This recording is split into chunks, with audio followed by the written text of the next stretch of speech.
Here we are down at Vintage Tyres to go and get some rubber, Dunlop rubber, fitted to our lovely restored Steelies. Well, we're here at Vintage Tyres with Ben Field. What is your official title here? I'm Managing Director. Managing Director? I've gone right in the right door there. So yeah, I've come here to get some tyres fitted to this. You've recommended this one, the Dunlop. Aquajet, yeah. Aquajet, obviously I know what I'm talking about as well. So what's special about this tyre? What's good about it? Is it traditional? Would it be a car in the 60s? This is kind of the period correct, slightly sort of performance upgrade radial for the Mini.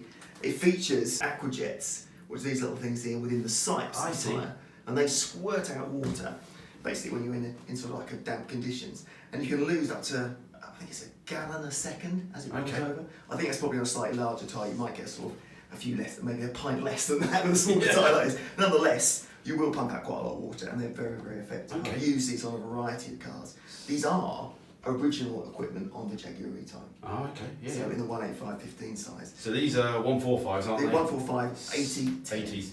Yeah. Nice tall one. So do these come in wider rims? Because obviously I've got the narrow rim. That's obviously right. People got the offset Coopers. All Yeah, sort of for the offset Cooper, I mean, for the standard Cooper, this would be the size. For the Cooper S, 165/70/10, we do as well. Okay. In exactly the Same tread pattern, slightly wider, but obviously, yeah. So how many tyres do you make here then? Types of tyres? We stock a huge range. We've got everything. Our sort of catch size, from sort of horseless carriage to hot hatch, we've got everything. 1890s to 1990s and beyond. So if you've got a London to Brighton car with a beaded edge tyre, happy days, come to us, we can supply that. Right up to Renault 5 GT Turbo, we recently made a tyre for that, no one else made one. 195, 5513, Avon, CR27, no one else made it. We do. Okay, cool. That's the sort of thing we do. We look for niches and we fill those niches. That's that. So people with, say, like 90s minis and stuff, would they could come to you? Absolutely. You know, yeah, we just go down. Yeah, if we don't have it on the shelf, we can get it. That's always been our tagline. Unwritten tagline. It's a tagline nonetheless, and we use that and we stand by that. And if there's enough demand for a tyre that's not available, we'll make it. Yeah. So we've got at the moment between 40 to 50 sort of tyre moulds that we own that we produce tyres from. And out of those 25 or so we've actually made recently, created from the mould upwards to create tyres for. So it's not just Dunlop, you've got other makes as well. Absolutely right, yeah. So obviously we've got Dunlop, we've got a licence, we've got Avon, we've got Enzyme, our own brand, Waymaster, we've got Vredestein, we've got Michelin of course, some Pirellis, a huge range of tyres. Okay. Are these all classic road tyres or you got classic race tyres? We do classic race tyres as well. It's a smaller part of the business now, but we do. More of a niche. Yeah, it's a niche within a niche, but we do supply. We do make one or two classic race tyres as well. Okay. Do you make your moulds on site? Oh, make them on site. It sounds like a combination. The moulds we don't make any. We don't make any tyres on site. We don't make any moulds on site. The tyre making process is actually quite complex and involved. You need a bloody great factory to do that, of which we use several, and some in the UK, some elsewhere, some in France, some in Thailand, depending. The moulds themselves, some are original moulds that have been improved to make the tyres. Some are remanufactured for us in various parts of the world, including in England, some in sort of Far East. Okay, and just to be clear, these are all brand new tyres. They are. I don't think you can do remoulds anymore, can you? Anyway? No, couldn't stand that. We don't get involved in that. But I think it's really important to say that we don't do new old stock. New old stock is a bit of a kind of a. People assume that because this tyre has a tread pattern like this, that you've stored in a fridge for exactly. 40 odd years. We'll perhaps come on to storage later, but I mean, these tyres are brand new. I mean, let's look at the date code. This is just about. Find the date code. Which I can. Well, so that was made for the week 1 in 19. So that's the beginning of this year. So 01, week 1, 2019, and that's the sort of thing. So our tyres. Average between sort of pretty much brand new to being 18 months, 2 years old. Very, very carefully stored and looked after, in the dark pretty much. On the right things. And they're rotated. You can't just put them on the shelves and hope them they're going to make the shape. They're rotated. And we're moving quite a few tyres. We've got a good stock turnover. So we're not hanging on to it. Because I've definitely had issues before buying old tyres from other manufacturers. I think we've been on the shelf for a long time and they've not being turned away. Absolutely, it's very typical to see sort of like a ridge. Especially on the lower profile. And particularly with cross plies that have been stored in stacks, they'll be sort of like squished out. So if someone's got a classic car, they've got some tyres, how long should they be on there for? Is there a certain period that they should be changed? You know, should they only be 5 years, or is it depending how much? Where they're stored in. Yeah, I mean, the story comes into it. The biggest problem is people What are you looking for? People are looking at tread. This is the problem. Yeah. The natural thing, people are looking at tread depth. In this country, 1.6 level tread, and apparently you're road legal. Now, most classic cars don't do many miles, so the tread depth could be 5, 6, 7 mil. It could be as good as new. Yeah. They're doing 500 miles a year, it's not a big problem. The problem is the tyre gets harder with age. And after 5, 6, 7 years, the tyre can start getting pretty hard. And you can tell the difference. This is a pretty new tyre, you feel that at the seat. Yeah, you can poke your fingernails into it. And that's not an overly soft new tyre, this is a road-going tyre. It's a super high performance tyre with a softer compound. But if this tyre was 6, 7, 8 years old, you would definitely feel the difference. So we say after 10 years, tyre should come off. Yeah. If you've got a tyre that's over 8 years old and hasn't gone on the vehicle, it should come off anyway. And we won't fit a tyre that's over 8 years old. Okay. I mean, if someone comes to us, and we will fit other people's tyres, but we will not fit it if it's over 8 years old because it's just not the done thing. We have to be responsible. And the majority of cars that we deal with now and motorbikes don't have an MOT. Quite, anything sort of 40 years old or more has no MOT on it. So, there's no one saying you shouldn't have that on your vehicle, and no one looks at day codes anyway. There's no even at the MOT you can't stop someone because of the age of the tyre. Okay, so it's not an MOT failure, just you've got an old tyre on. That's right. As long as that tyre's got a decent sidewall and no major or no cracks in it. Exactly. Yeah. Visibly looks good. Yeah. So I see you in Bewley, you've been on there a long time. I see you Bista, I always call it Bicester, my wife calls it Bista, and that's how it's supposed to be pronounced. That's a new shop that's open there. That's right, yeah. So can you tell us a bit about those two? Or how we've been here in Bewley since 1992. Before that, we were London-based, and the company started in 1962, so we know what we're doing. We've been quite a long time. The Bista base started last September. Obviously, Bista Heritage is becoming a bit of a hub of the classic car. I was wondering, it's strange. I know there's a shopping centre there. Oh no, they're not a shopping centre. If you're into classic vehicles, this is the place. This is like the hub. This bit's really coming. Obviously, Bewley is still a super important part of the classic car scene, but Bista is all about sort of vehicle restoration. There's all sorts of different businesses there, from sort of trimmers to dynamo guys to sort of race and rally preparation people, and now a tyre company. Okay. So we're just there. Basically, I see it as a fitting station at Bista. Yeah. We've got a small stock there. We do stuff by sort of demand. People phone up and say, I'd like some tyres fitting.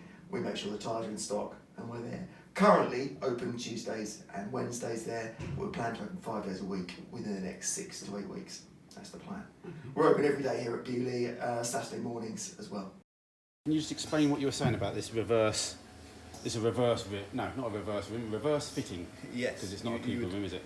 Fit the tyre from the rear, basically because of the width of the seat, the seat of the rim. If you fit it this way, you've got to push the tyre a lot further on down, which then gives you less room to, so it's already sitting there tight. It's a lot tighter here and can damage the rim or the tyre. Okay, so if you see anyone doing that, that's and you can tell that because obviously yes, that's right. The thickness of that, so it should be coming on the thinner side. Yep. The thinner step. Cool. All right.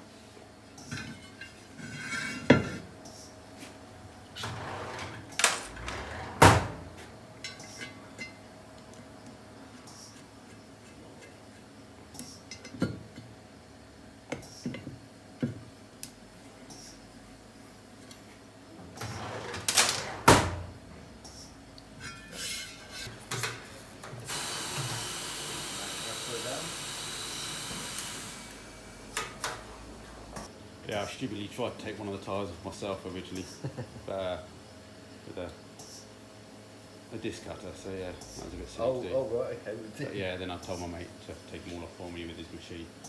Well, I'll tell you what, my dad, 73 now, he just turned a couple of days ago. He's got one of those manual tyre machines. Ah, yeah.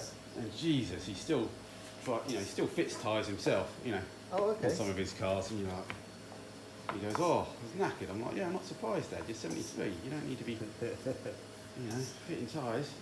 I don't know how you balance them, Dad, but let's not go there. I'm not going to tell him.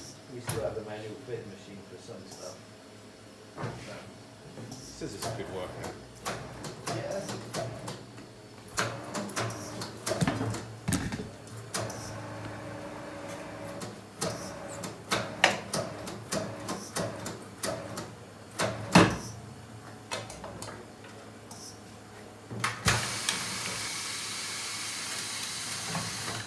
bit more when you've got the right equipment. Yeah. So initially we take the valve out. Just so you can blow a lot of air in Get quick. a lot of air in a lot quicker. Lets it pop up and seat up where we want it to sit really.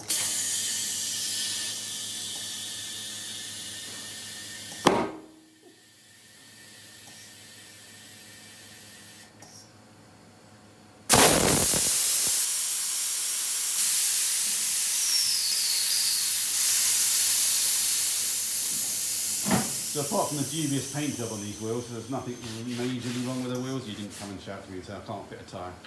No, they're Yeah, they're all right. they're just mini wheels really. Yeah.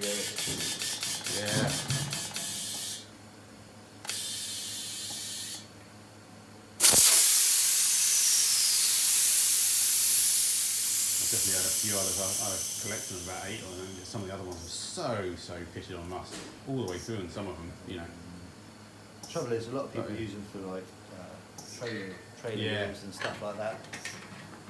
Boat trailers and stuff when they go in and out of the sea. And also, you know, this one I picked up was stuck in a field for 10 years, 20 years. You know, the grass just grows up, and the first thing it touches is the floor and the tyres, the wheels. Lovely. Oh yeah, balancing next, isn't it? yeah.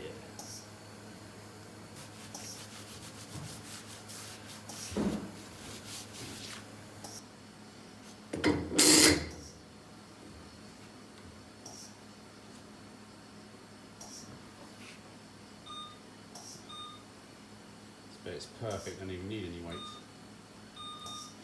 Sometimes you do get that.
So which mini is this you restoring? Is it Well, there we go. 4 new tyres and wheels. Really sets the old English white off well. So yeah, I don't know how professional this video will turn out. I hope it's a little bit different to what I normally do. Maybe we can come out the garage a bit more often. You never know.